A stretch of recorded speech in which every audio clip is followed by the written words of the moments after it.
আমার বিয়ের আগে স্যালারি ছিল খুব অল্প, ইনকাম ছিল খুব কম। মিরপুরে দারুল রশিদ মাদ্রাসায় পড়াইতাম, 2800 টাকা দিয়ে শুরু করছি, এরপরে বাড়ি 3000 টাকা দিয়েছি। এক মসজিদে জুমা পড়াইতাম 10 নম্বরে, সেখানে পার জুমা 500 টাকা দিই, 4 জুমায় 2000 টাকা, এই হলো বেতন 5000 টাকা। কিন্তু বিয়ে করার পর আলহামদুলিল্লাহ সেটা প্রায় 4 গুণ বেড়ে গেছে। আল্লাহ তাআলা বারাকা দিয়েছে। যাই দেখেন বেশিরভাগ চাচা চাচিদের বিয়ে হয়েছে 12, 13, 14 বছর বয়সে। আপনারা সবাই অল্প বয়সে বিয়ে করছেন, আপনাদের এত অল্প বয়সে বিয়ে না করলেও চলতো। আপনাদের এই বয়সে বিয়ে না করলেও, কারণ আপনাদের আমলে এত ফিতনা চতুর্দিকে ছিল। আরে এখন যত ফিতনা, যুবকরা নিজেদের চরিত্র বাঁচাতে পারে না, চতুর্দিকে তাদের উপরে ফিতনা মাথার উপরে এসে পড়ে। এখন আপনার চাইতে আরো আর্লি তার বিয়ে দেওয়া উচিত, যদি তার চরিত্র হেফাজত করতে পারে। মুরব্বীরা, পায়ে দাঁড়ানো বলতে কি বোঝান বলেন? পায়ে দাঁড়ানো মানে কি? বলে যে আগে নিজের পায়ে দাঁড়াও তারপর বিয়ে দিব। আরে বাবা, সে কি আরেকজনের পায়ে দাঁড়াইছে? সে নিজের পায়ে দাঁড়াইছে না। এই পায়ে দাঁড়ানো মানে হলো গাড়ি বাড়ি করো, লাখ লাখ টাকা কামাই করো। ভালো করে শুনে রাখেন, স্ত্রীর মহারণা দেওয়া এবং কোন মতে স্ত্রীর ডাল ভাত জোগাড় করার যদি ক্ষমতা থাকে, তাহলে সেই সন্তানকে চরিত্র হেফাজতের জন্য বিয়ের উপযুক্ত হলে বিলম্ব না করে তাকে বিবাহ দেওয়াটা অভিভাবকের কর্তব্য। আল্লাহ কোরআনে কারিমে ওয়াদা করেছেন। কি ওয়াদা দেখেন? আনকিহুল আয়ামা মিনকুম ওয়াস-সালিহিনা মিন ইবাদিকুম ওয়া ইমাইকুম ইন ইয়াকুনু ফুকারা ইউগনিহিমুল্লাহু মিন ফাদলি। আল্লাহ ওয়াদা করেছেন তোমাদের ছেলে মেয়েদেরকে, অধীনস্থদেরকে বিয়ে দিয়ে দেওয়া উপযুক্ত হওয়ার পর তাদের যদি একটু টানাটানি থাকেও, পায়ে দাঁড়াতে যদি আধা পায়েও দাঁড়ায়, আল্লাহ রাব্বুল আলামিন বিয়ের বরকতে, বিয়ের কল্যাণে তাদের অভাব দূর করে দিবেন। একটা আসর আছে একজন সালাফ থেকে, আজাবান লিমান তালাবাল গিনা মিন গায়রি নিকাহ, বলেন যে আমার আশ্চর্য হয় ওই লোককে দেখে যে লোক চায় যে তার পয়সা পাতি হোক অথচ বিয়ে করে না। তাইলে বোঝা গেল যে বিবাহের মাধ্যমে আল্লাহ তাআলা বারাকা মুসলমানের জীবনে দান করেন। ঈমানদার সে বিশ্বাস থাকতে হবে। আল্লাহ ওয়াদা করেছেন ইন ইয়াকুনু ফুকারা ইউগনিহিমুল্লাহু মিন ফাদলি, তোমাদের সন্তান সন্ততিদের একটু টাকা পয়সার টানাটানি আছে, মোটামুটি ডালবাট্টা সে জোগাড় করতে পারে, সে একেবারে অলস না, চেষ্টা করে, পরিশ্রম করে, তো তার চরিত্র হেফাজতের জন্য বিয়ে দাও। যদি তাদের একটু অভাব থাকেও, টানাটানি থাকেও, আল্লাহ রাব্বুল আলামিন সেটা দূর করে দিবেন, আল্লাহর ওয়াদা আছে। অতএব অভিভাবকরা, বাবারা, আপনারা জানেন না আপনাদের অজান্তে ছেলে মেয়েরা কত গুনাহে লিপ্ত হয়ে যায়। মেয়েদের সাথে ফেসবুকে, অনলাইনে, অফলাইনে চ্যাটিং এর জেনা, চোখের জেনা, মনের জেনা, কথার জেনা, সরাসরি জেনা কতভাবে লিপ্ত হয়ে যায়। মনে রাখবেন, সে তো পাপিষ্ট হবেই তার পাপের কারণে। আপনি অভিভাবক, তাকে বিয়ে দিতে বিলম্ব করেছেন, আল্লাহর কাঠগড়ায় আপনি তার প্রত্যেকটা পাপের জন্য দায়ী হবেন, আসামি। আল্লাহ আমাদের মুরব্বীদেরকে হেদায়েত দান করুন, চাচাদেরকে আল্লাহ তাআলা হেদায়েত দান করুন, চাচিদেরকে আল্লাহ তাআলা হেদায়েত দান করুন। ছেলে মেয়েদেরকে তাড়াতাড়ি বিয়ে দিবেন তো ইনশাআল্লাহ। অনেক যুবকরা বলে যে হুজুর বাবাকে বুঝাতে পারি না। আমি বলি আমার কাছে ফুসলা ফাসলা নিয়ে আসতে পারলে আমি বুঝাই দেবো ইনশাআল্লাহ, আমি বুঝাই দেবো। এলাকার আলেম ওলামাদেরকে একটু চা পানি খাওয়াবেন, আমাকে তো আর সবাই পাবেন না। এলাকার আলেম ওলামাদেরকে, ইমাম সাহেব, খতিব সাহেবদের একটু চা পানি খাওয়াবেন, চাইনিজ টাইনিজ খাওয়াবেন, খাওয়াই বলবেন হুজুর আপনার কাজ হলো আমার বাপকে পটানো, যেভাবেই হোক সুন্দর করে হাদিয়া তোফা দিয়া হুজুরকে বুঝাই দিবেন। এবার হুজুর আপনার বাবারে সুন্দর করে আল্লাহর ভয় দিয়ে সতর্ক করবেন। আমার কথা না ভাই, হাসির কথা না। নবী করিম সাল্লাল্লাহু আলাইহি ওয়াসাল্লাম বলেছেন, তোমাদের সন্তানরা যখন বিয়ের উপযুক্ত হয় দ্রুততার সাথে তাদেরকে বিয়ে দাও। যদি না দাও, উপযুক্ত হওয়ার পর যদি বিয়ে দিতে বিলম্ব করো, গড়িমসি করো, 25, 30, 35 পর্যন্ত পার করে দেয় অনেকে, এরকম যদি গড়িমসি করো, তাহলে যে ফিতনা ফাসাদ গোটা পৃথিবীর সমাজে চতুর্পাশে ছড়িয়ে পড়বে। আজকে বিয়েকে আপনারা আটকে রেখেছেন, কঠিন করেছেন, বিলম্ব করছেন, এই জন্য সমাজে জেনার পরিমাণ বাড়ছে। আর্লি ম্যারেজ সময় হওয়ার পর, একেবারে সময় হয় না বাচ্চা মানুষ বিয়ে দিতে আমি বলি না, সময় হওয়ার পর, উপযুক্ত হওয়ার পর দ্রুততার সাথে বিয়ে করার যে ফজিলত আছে, ফজিলতটা একটু শুনেন। ফজিলত বলতে আমি কোরআন হাদিসের ফজিলতের কথা বলছি না, নরমাল উপকারিতার কথা বলছি। উপকারিতা হলো, আপনি যদি ধরেন কথার কথা 20, 22, 23 বছর বয়সে বিয়ে করেন, আবার যুবকরা, এর মানে এই না যে আমি মুরব্বীদেরকে পড়াই দিচ্ছি আপনারা শুধুমাত্র মুছে তেল দিবেন বিয়ে করার জন্য। কাজ শুরু করবেন, সবাই উপার্জন করবেন তো ইনশাআল্লাহ। বেশিরভাগ যুবক পোলাপান আজকে টোটো কোম্পানি ম্যানেজারই করে, অযথা বেহুদা আড্ডা ফাড্ডা ফালতু কাজে সময় নষ্ট করে, আর আইসা প্রশ্ন ধরে দেয় হুজুর বাপে বিয়ে দেয় না, কিছু বলে। আরে ভাই, আপনি কাজ শুরু করছেন বাপে বিয়ে দিতে, আপনি টাকা পয়সা কামাই করা শুরু করে দেন, মেয়ের বাপরা আপনাকে ছোলা বলে নিয়ে যাবে, ঠিক না? ঠিক। অতএব উপার্জন করবেন তো যুবকরা ইনশাআল্লাহ। আমি ছাত্র জীবন থেকে উপার্জন করি আলহামদুলিল্লাহ, 600 টাকা বেতনে চাকরি করি ছাত্র জীবন থেকে। যশোরে যখন আমি পড়ি জামিয়া ইসলামিয়াতে, তখন আমার বয়স কত হবে? অনেক কম, হয়তো 16, 17 হবে, 18 হবে। এখন 18 বছরের পোলাপাইন তো মনে করে বাবু বাবু খেলে এখন বাপ মার সাথে, ঠিক না বেঠিক? বেশিরভাগ অলস এবং কুড়া যুবকরা কাজ করবেন তো ইনশাআল্লাহ। বাপের লাখ টাকা কোটি টাকা থাকুক, আপনি পরিশ্রম করবেন, একটা টিউশনি শুরু করবেন, একটা হালাল উপার্জন শুরু করবেন। হালাল উপার্জন করতে কখনো কুণ্ঠা বোধ করবেন, লজ্জা বোধ করবেন, চেষ্টা করবেন তো ইনশাআল্লাহ।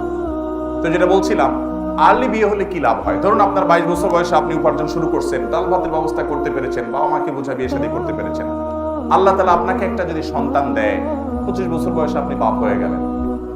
এই ছেলে পড়ালেখা শেষ করতে করতে সে নিজের পায়ে নিজে দাঁড়ায়, উপযুক্ত হয়ে কর্মক্ষম হয়ে কর্মজীবনে ঢুকতে ধরেন 20-22 বছর মিনিমাম লাগবে, আরো বেশি লাগে। তাহলে আপনার বয়স 25, ছেলের বয়স 20-22, এভারেজে কত দাঁড়াইলো? প্রায় 45-এর কাছাকাছি। 45 মানে আপনি তখনও শক্ত, মাশাআল্লাহ। ছেলে বড় হয়ে গেছে, ছেলে আল্লাহ 2-4টা দিচ্ছেন। কোনোটা যদি অমানুষ হয়, আপনার বয়স তখনও 45, আপনি টনটনা এখনো, বুড়া হয়ে যান না এখনো, শেষ হয়ে যান না এখনো, কর্মক্ষম আছেন। বেশি উল্টাপাল্টা করলে কানটা মোলে রাস্তা ধরা দিতে পারবে, ঠিক না বেটি? ছেলেও সোজা থাকবে। আর যদি আপনার বয়স 30-এর পরে বিয়ে করেন, এরপরে বলেন না এত সকাল বাচ্চা নিতে হয় না, 2-4-5 বছর যাক, 35 পার হওয়ার পরে বাচ্চা নেওয়ার চিন্তা করলেন, বাচ্চা হইতে হইতে 38 হলো, 38-এর পরে আপনার বাচ্চা হলো। বাচ্চা হওয়ার পরে এই বাচ্চা পড়ালেখা করে কর্মক্ষম হয়ে কাজ টাজ করা শুরু করবে, উপার্জন করা শুরু করবে, সেই জন্য 25 বছর দরকার। 38 + 25 কত হলো?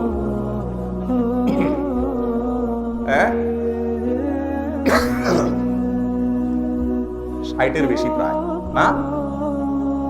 63-65 বছর বয়স হওয়া মানে তো আপনি শেষ, ঠিক না বেটি? ওই বয়স পর্যন্ত আপনার সংসারে ঘানি টানা লাগবে, কারণ পোলাপান এখন পড়ালেখা করতেছে, কাজ শুরু করে নাই। এরপরে আল্লাহ না করুক যদি অমানুষ হয়েছে, আপনার তো এখন চাকরি বয়স হওয়ার নেই। এবার ওই পোলার জুলুম সহ্য করা ছাড়া কোনো উপায় আছে? আমার ওয়াইফকে অনেকে পরিচিত অনেক মহিলারা বলে যে ভাবি মাশাআল্লাহ এই বয়সে আপনি শাশুড়ি হয়ে গেছেন, কদিন পরে নানি দাদি হয়ে যাবেন, মনে হয় যে আপনি এখনো ইয়াং, আর আমরা মাত্র বিয়ে করলাম, এখন একটা বাচ্চা মাত্র নাক দিয়ে শিন পড়তেছে, কবে এটা মানুষ করবো আল্লাহ জানে। আফসোস করে আপনারা যেটা স্মার্টগিরি মনে করতেছেন, ওটা হলো আসল খ্যাতগিরি। আল্লাহ এবং তার রাসূল সাল্লাল্লাহু আলাইহি সাল্লামের বাতানো পথের বাইরে কখনো স্মার্টনেস হতে পারে? আমাদের সমাজের সবচেয়ে বড় মিথ্যাগুলোর একটা হলো ছোট পরিবার সুখী পরিবার। ছোট পরিবার, সন্তান একটা বেশি, 2টা নয়, এরকম কথা আছে না ভাইরা আমার? আমাদের মুরব্বীদের যাদের 5টা 7টা করে সন্তান, খবর নিয়ে দেখেন যে তাদের ওই 5-7টা সন্তানের মধ্যে এমনি হুদা ছেড়ে দিলেও 2-1টা মানুষ হয়ে গেছে, ঠিক না ঠিক? আর আপনার আছেই একটা, ওইটা যদি অমানুষ হয় তো শেষ আপনার হবে, ঠিক না ঠিক? ভাইরা আমার, মানুষের জন্ম এটা যে কোনো সমাজের জন্য ভালো, খারাপ কিছু না। মানুষ সম্পদ, মানুষ বোঝা না। চায়নার মতো দেশ, কোটি কোটি, চায়না জনসংখ্যা কত? 100 কোটি না? আরো বেশি, 100 কোটির উপরে। আচ্ছা 120 হোক, 150 কোটি হোক, যাই হোক, আমাদের চাইতে কত বেশি। সেই চায়নায় জন্ম নিয়ন্ত্রণ করতে করতে করতে এখন এমন একটা পর্যায়ে আসছে, সরকার পাম্প করতে দিয়ে, টাকা পয়সা দিয়ে পাবলিক রে আর মানুষের জন্মের হার বাড়াতে পারছে না। ক্রাইসিস শুরু হয়ে গেছে। বোধহয় মাসখানেক আগে সময় টিভির মতো একটা বাংলাদেশের নিউজ চ্যানেল, সেখানে একটা নিউজ দেখলাম, ইটালির সরকার কোনোভাবেই মানুষের জন্মের হার বাড়াতে পারছে না। বাচ্চা জন্ম নিলে মারে পুরস্কার, বাপের পুরস্কার, সন্তানের পুরস্কার, টাকা পয়সা, ভাতা, এটা সেটা, সুবিধা, বাচ্চা হোক, বাচ্চা হয় না। ভাইরা কেন জানেন? বিবাহ বহির্ভূত সম্পর্ককে তারা বৈধ মনে করেছে, অ্যাপ্রিসিয়েট করেছে, যেন বিয়ের দরকার হয় না। আর বহির্ভূত সম্পর্ক তো শুধু ভোগের ব্যাপার, এখানে বাচ্চা সংসারে ঝামেলা কেন যাবে? আর জন্ম নিয়ন্ত্রণ করতে করতে এই ক্রাইসিস শুরু হয়ে গেছে। প্রেডিকশন বলছে আমাদের দেশে মানুষের জন্মের হার কমতে কমতে যে লেভেলে আছে, এটা আরো 10-15 বছর পরে এমন একটা লেভেলে যাবে যে আমাদের সংকট শুরু হয়ে যাবে। আমরা বলি ছোট একটা দেশ, 18-20 কোটি মানুষ, মানুষের মাথা মানুষে খায়, যদি জননিয়ন্ত্রণ না করি কেমনে চলতে পারবো? মনে রাখবেন, জন্ম নিয়ন্ত্রণ অথবা বিবাহ বহির্ভূত সম্পর্ক, এগুলো চরম পর্যায়ে করতে করতে একটা সমাজের ভিতরে মানব সভ্যতা হুমকির মধ্যে পড়ে যাবে। আল্লাহ রাব্বুল আলামিনের বিধানের উপরে পাল্লা দিতে গেলে গোল্লা যাওয়া লাগবে। আল্লাহর বিধানের সাথে পাল্লা দিতে গেলে কোথায় যাওয়া লাগবে? গোল্লা যাওয়া লাগবে। বুঝবে একটু পরে। স্বাধীনতা দিতে দিতে বলে যে মেয়েরা যা খুশি তা করুক, এরপরে ধর্ষণ কোনোভাবে থামাইতে পারে না, ইফটিজিং কোনোভাবে থামাইতে পারে না, এরপরে বলে না একটু শালীন পোশাক পরার দরকার আছে। কাদায় পানি খায় কিন্তু গলায় খায়। আল্লাহ তাআলা আমাদেরকে আল্লাহর বিধানের গুরুত্ব বোঝার তৌফিক দান করুন। আমার আপনার ব্রেনে বুঝে আসুক বা না আসুক, আল্লাহ যা বলেছেন এর মধ্যেই কল্যাণ আছে, কোনো সন্দেহ। আল্লাহ যা নিষেধ করেছেন এর মধ্যে ক্ষতি আছে, কোনো সন্দেহ।